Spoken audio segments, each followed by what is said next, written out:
The latest Pompey news, updates every day from the Pompey Sound news desk. Pompey made their 4th January signing on Thursday, bringing in Sunderland's Aji'S in what looks to be a sensible, calculated gamble. That's the take from Phil Smith of the Sunderland Echo, who has seen plenty of the defender. He believes Pompey have landed an exceptional championship talent if they can keep him on the pitch. The 25-year-old joins on loan for the rest of the season as he looks to get back to his best. He's been sidelined for the past year after breaking his leg last January, and his entire 3.5 years in the North East have been a stop-start affair, limiting him to just 46 appearances. But when he's fit, Smith is convinced Aji'S is a cut above the championship relegation battle. He summed up the signing, "A good one, if he can stay fit." That's probably how I would summarize it. He hasn't had the career he'd want at Sunderland because of availability, not ability. He's a really good championship defender, intelligent, with great physical attributes. He's got a hell of a leap on him, he's very good in the air, and he's a great athlete who can get up and down the pitch. He's a really good character as well. Anyone you speak to will only have nice things to say about Aji'S. He's a really down-to-earth, humble guy. He's very studious and thinks a lot about his game, so it has the potential to be a really good addition for Portsmouth. The obvious caveat is his availability between now and the end of the season. Smith believes that if fitness weren't an issue, Aji'S wouldn't be heading to a team fighting for survival. I'd probably suggest that if he were fully fit and able to play 46 games, he wouldn't be going to a team fighting for its life at the bottom of the championship. When I heard about the move, my first thought was that this is a really sensible, calculated gamble by Pompey. Even in short bursts, Aji'S has shown his quality. He's had some really good spells in the Sunderland team. At the start of last season, before he got injured, he started at centre-half and had a really good run. From memory, Sunderland didn't concede in their first 3 games, and it might have gone on even longer. Aji'S was a really important part of that. There's absolutely no doubt about his ability at this level. It's just a question of if he can get fit and stay fit. We get the impression that nobody connected with Portsmouth, either as a fan or a member of staff or a player or whatever, is under any illusion about that. There was a key word in there. Journalists should be very careful about all their words. There was a key word in there which was get fit and stay fit. Get fit and stay fit?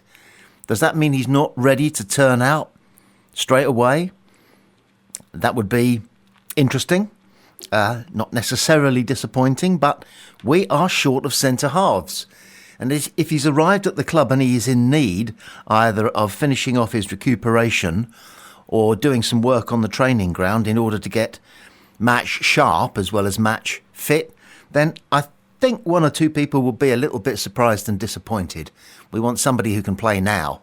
And it's a mouth-watering prospect that, as we're about to hear in a few moments elsewhere on Pompey Sound, the podcast, it looks as though John Messino has said that Jacob Farrell can go out on loan, and that means he thinks he's covered at left back.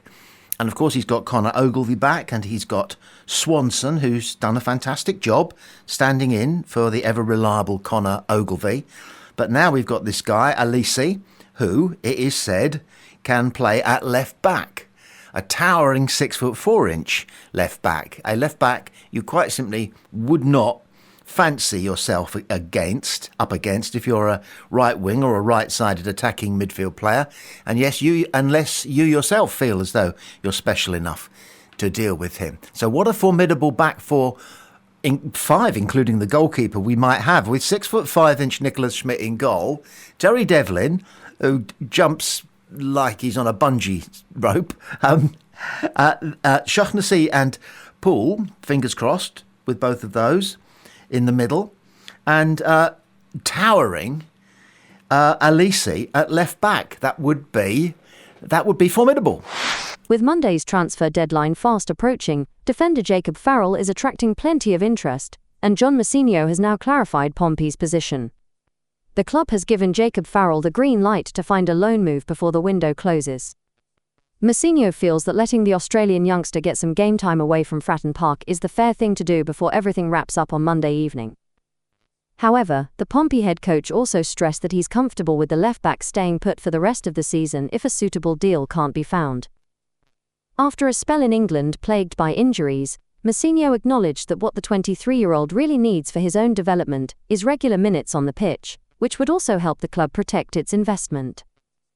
There's believed to be a lot of interest in Farrell this month, from sides in Denmark, Australia, Scotland and England. Those options are starting to dry up, as clubs find other players and the clock ticks down to Monday's 7 p.m. deadline. A move is vital for the player himself, who likely still harbours hopes of making the World Cup squad next summer with the Socceroos. That dream is almost certainly over if the former Central Coast Mariners man doesn't get a move. Still, Mousinho has been clear that his first priority is protecting Pompey's own threadbare squad amid an ongoing injury crisis. That probably means getting through Saturday's match against West Brom is the first hurdle, which could set up a last-minute scramble for Farrell to find a temporary new home in the final hours of the window. John Mousinho is saying this. We have to take a view with Faz, who has come in and done pretty well. He gives us cover, but if there's something that's attractive to him, we'd have a conversation. Faz has come in and done pretty well, but if something comes up that's attractive for him, we'd have that conversation. It's about getting him minutes and getting him exposed to English football. The selfish thing to do would be to keep him in. And if we need to keep him in, we will do behind Connor Ogilvie, Zach Swanson and Willow William. The fair thing to do, if we can do it, is to get him a loan. Jacob's preference would be to play here, but we need to make sure we keep developing him as a future asset. If it doesn't look like a loan is on, then Jacob is great, he'll be a pleasure to work with, stay here and work his socks off to try to get into the side. Impressive diplomacy as ever from John Mousinho. He's saying that it's a win-win situation. If they can find the right club for Farrell to go to on loan, then that's what they're prepared to do now. If they can't, for whatever reason, then they'll be very happy to have him still in the building. So that's good diplomacy all round. And there's a key word that was used at least twice in that piece, and the word was fair. And I think footballers talk about their manager, their head coach, all their coaches, in the same way that when you were at school you talked about your class teacher and the other teachers and your head teacher. And I think they want their boss, their main man, the head coach, the manager. He's the manager, really. I know we're supposed to say head coach nowadays, but John Mousinho is the manager. Everything goes through him, and you can tell he does it consummately.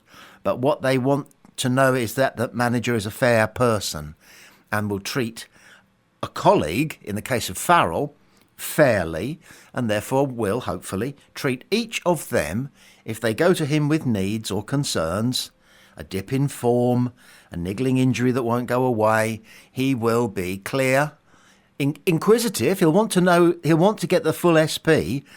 Good managers thrive on information, and then he will be fair with them. So, once again, John Mousinho comes up smelling of roses. Inside Football are saying this. Portsmouth remain in the hunt for Derby County and Stoke City targets Svante Ingelsson, though the situation regarding a potential move remains complex, according to journalist Andrew Moon.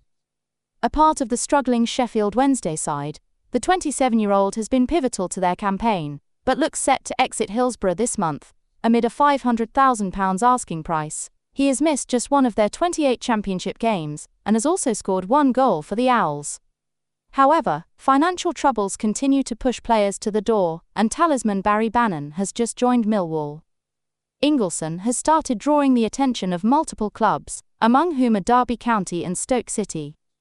The Potters have been late entrants, but are closely monitoring the situation regarding Ingelsson, who also has admirers at Pride Park. Portsmouth are also in the mix and remain in the hunt to sign the experienced midfielder in the next few days as they seek to add to John Mousinho's squad. The situation, though, is not easy, and the transfer has been dubbed complex. With the transfer window shutting down on Monday, Portsmouth also face a race against time to make Ingelsson one of their own, as well as the battle to see off championship rivals. The former Sweden under-21 international signed for Sheffield Wednesday in the summer of 2024, when current Rangers manager Danny Roll was still in charge of the Owls. The deal had been cracked following Hansa Rostock's relegation from Germany's 2 Bundesliga. Portsmouth also confirmed the signing of Aji'S on loan from Sunderland on Thursday, after beating off competition from multiple championship clubs. He is their 4th signing of the window, and is expected to help Portsmouth's efforts to survive the relegation battle during the second half of the season. People are going to start to get tired of the Ingelsson thing fairly soon. Either something's going to happen or nothing's going to happen, and it will be nice when we get to February the 2nd, because we'll know one way or the other. At the moment, it just seems to be hanging on and hanging on and hanging on. And because of the growing likelihood that we might be disappointed, then he might choose somebody else over us. That always hurts, doesn't it? Of course it does. And if he does, we'll have to live with that slight disappointment. We can say to ourselves, oh, well, he's not that good, and we've got plenty of cover coming anyway. We can say all of those things. But if a player appears to choose another club over our club, then we don't feel too good about it. I've just got one personal thing I want to throw in, and it's been in my mind for a long time, so I'm going to spit it out. And it's simply this. We should be proud of being in the Championship, because there are people who know more about football than me, and I dare say you, good listener, who say that the Championship is the 5th best league in the world. Well, maybe it is. And maybe it is proud, and it is strong, and it is well fought. But I absolutely loathe some of the namby-pamby nicknames that the clubs have got. You know, in the Premier League, you've got your Gunners, and you've got your Spurs, and you've got your Red Devils, and I know you've got your Black Cats and your Bees, but they've got and we've got Tigers and Lions in the Championship, Millwall and Hull. But all this talk about Ingleson, you see, I'm constantly hearing about the Owls and the Rams, and then you've got the Canaries and the Robins, and the Hornets and the Swans. I mean, there are times when it's less like the 5th best league in the world and more like the 2nd best children's petting zoo in Littlehampton.